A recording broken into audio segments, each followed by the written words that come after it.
Business பற்றிய தவறான நம்பிக்கைகளை உடைப்பது. மாணவர்கள் மத்தியில் பிசினஸ் பற்றி நிறைய தவறான புரிதல்கள் இருக்கு. அதை சரி பண்ணி உண்மையான பிசினஸ் ஐடியாவை புரிய வைப்பதுதான் இந்த வீடியோவின் நோக்கம். நிறைய பேர் நினைக்கிறது பிசினஸ் ஆரம்பிக்க லட்சக்கணக்கில் பணம் வேணும். அதுதான் பிசினஸ் பத்தின மிகப்பெரிய தப்பு. நிஜமான பிசினஸ்னா என்ன? பணத்தை விட முக்கியமான ரெண்டு விஷயம் இருக்கு. ஒன்னு, மார்க்கெட்ல இருக்கிற தேவை. ரெண்டாவது, அந்த தேவையை பூர்த்தி செய்யற உங்களோட அறிவு. உதாரணத்துக்கு, காய்கறி விற்கிறவங்க, டீ கடைக்காரங்க, டெலிவரி பண்றவங்க, இவங்க யாருமே பெரிய முதலீடு போடல. ஆனா மக்கள் தினமும் என்ன தேடுறாங்கங்கிறத புரிஞ்சுக்கிட்டு அதை அவங்களுக்கு கொண்டு போறாங்க. பிசினஸ்னா ஆபீஸ் போடுறது, ஸ்டாப் வைக்கிறது இல்ல.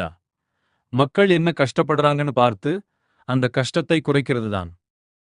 நீங்க பிசினஸ் ஆரம்பிக்க என்ன தடையா இருக்குன்னு நினைக்கிறீங்க? கமெண்ட்ல சொல்லுங்க. அதற்கான நிஜமான தீர்வை அடுத்த வீடியோல பார்க்கலாம்.